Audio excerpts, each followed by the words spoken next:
பொன்முடி மனைவி நிறுவனத்திடம் வருடத்திற்கு 5 கோடி வரை வியாபாரம் நடந்திருப்பதை அதிகாரிகளே ஒப்புக்கொண்டு உள்ளார்கள். பழைய வழக்கின் ஆதாரங்கள் எங்களுக்கு உதவும் என வழக்கறிஞர் என்.ஆர். இளங்கோ தெரிவித்துள்ளார்.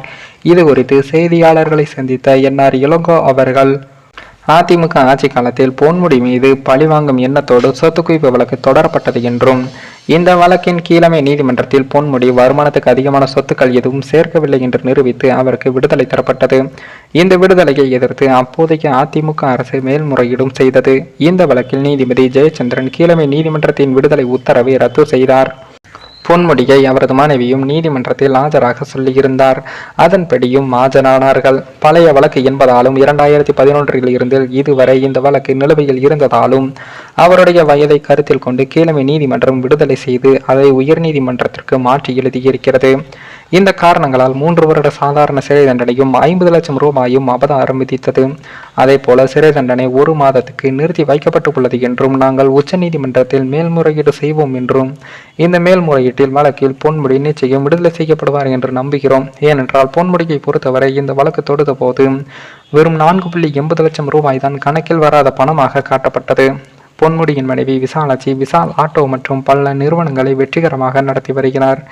ஏறக்குறைய ஒரு வருடத்திற்கு 5 கோடி ரூபாய் வரை வியாபாரம் இருப்பதாக வருமான வரித்துறையால் அறிக்கை தாக்கல் செய்யப்பட்டு உள்ளது.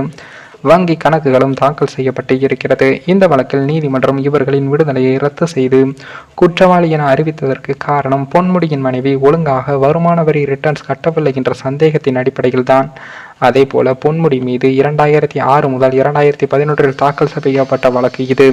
அதே போல 1996 இருந்து 2001 வரை அவர் வருமானத்துக்கு அதிகமாக சொத்து சேர்த்ததாக இன்னொரு வழக்கும் தொடரப்பட்டது. அந்த வழக்கில் உள்ள ஆதாரங்களை எடுத்து பார்த்தோமானால் பொன்முடியின் மனைவிக்கு குடும்ப சொத்தாக மட்டும் 100 ஏக்கர் சொத்து சித்தூரில் இருந்து உள்ளது.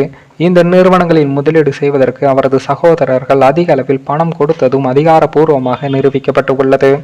அதே போல 2002 தொடரப்பட்ட வழக்கின் சாட்சியங்கள் இந்த வழக்கில் எடுத்துக்கொள்ள வரப்படவில்லை என்றும், இருந்தாலும் இந்த வழக்கில் விசாரிக்கப்பட்ட வங்கி அதிகாரிகள், வருமான வரித்துறை அதிகாரிகள் ஆகியோர் விசாலாட்சி மிக லாபகரமாக தனது நிறுவனத்தை நடத்தி வந்ததார் என்பதையும் ஒப்புக்கொண்டு உள்ளனர். 5 கோடிக்கும் ரூபாய்க்கு மேலாக ஒரு வருடத்துக்கு வியாபாரம் நடந்திருப்பதும் கோர்ட்டில் நிரூபிக்கப்பட்டு உள்ளது. ஆனால் உயர் நீதிமன்றம் குறித்த நேரத்தில் வருமான வரியை தாக்கல் செய்யாததுதான் தமக்கு சந்தேகத்தை ஏற்படுத்துவதாக ஒரு முடிவுக்கு வந்து இந்த விடுதலையை ரத்து செய்திருக்கிறது. இந்த வழக்கில் நிச்சயமாக மேல்முறையீடு செய்து பொன்முடிக்கு மிக விரைவில் விடுதலையை பெற்றுத் தருவோம் என்றும் தெரிவித்து உள்ளனர்.